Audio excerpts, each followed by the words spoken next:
ಹೆಚ್ಚು ಚಿಕ್ಕ ಗಿಡದಲ್ಲಿ ಎಷ್ಟು ಚೆನ್ನಾಗಿ ಪಿಂಕ್ ಹೂವು ಬಿಟ್ಟಿದೆ ನೋಡ್ರಿ. ಹಾಗೆಯೇ ಇದು ಚಿಕ್ಕ ಗಿಡ ಸಸಿ 5 ದಾಸವಾಳ ಬಿಟ್ಟಿದೆ ನೋಡ್ರಿ. ಈ ಥರದ್ದೊಂದು ನಿಮ್ಮ ಹತ್ರ ಏನಾರ ಪಾಟ್ ಇದ್ದರೆ ಈ ಥರದ್ದು ಹಾಕ್ಕೊಳ್ಳಿ. ಎಷ್ಟು ಬೇಕು ಅನ್ನಷ್ಟು ಹೂಗಳು ಬಿಡುತ್ತೆ. 5-6 ದಾಸವಾಳ ನೋಡಿದ್ರೆ ಎಷ್ಟು ಚಿಕ್ಕ ಗಿಡ ಇದು.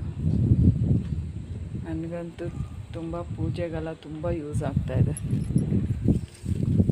ಹಾಗೆಯೇ ಈ ಕೆಳಗಡೆ ಕಾಕಡ ಹಾಕಿದೆ, ಇದನ್ನು ಬಿಡಿಸ್ಕೊಂಡಿಲ್ಲ. ಕೆಳಗಡೆ ಮನೆಯವರು ಸ್ವಲ್ಪ ಬಿಡಿಸ್ಕೊಂಡಿದ್ದಾರೆ ಅನಿಸುತ್ತೆ. ಇದೊಂದೆರಡು ದಾಸವಾಳ.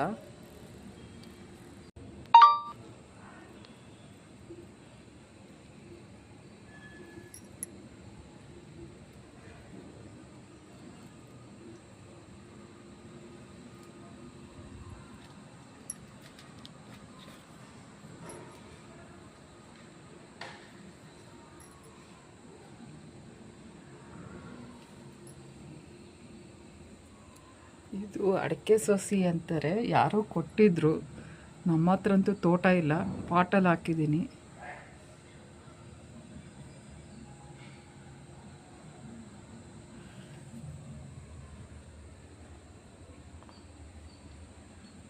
ಇದು ಕೆಂಪು ದಾಸವಾಳ.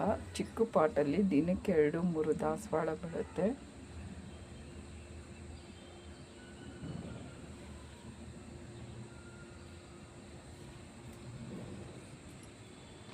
ಇನ್ನು ಪಾಟ್ ಒಣಗೋಗಿದೆ. ಅದೊಂದು ಗಿಡ ಹಾಕಿದ್ದೆ, ಶಂಖಪುಷ್ಪ ಒಣಗೋಗ್ಬಿಟ್ಟಿದೆ.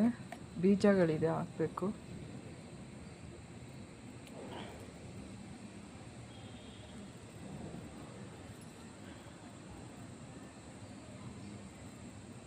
ಮಜ್ಜಿಗೆ, ಅಕ್ಕಿ ತೊಳೆದಿದ್ದ ನೀರು, ಇದನ್ನು ಹಾಕ್ತಾ ಇರ್ತೀನಿ ನಾನು.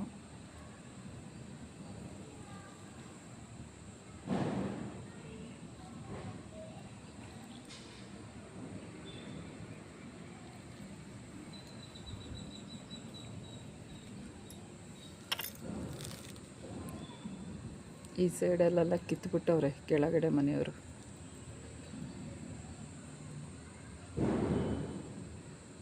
ಈ ಕಡೆ ಎಲ್ಲ ದುಂಡು ಮಲ್ಲಿಗೆ, ಅದನ್ನು ಕಿತ್ತಿದ್ದಾರೆ.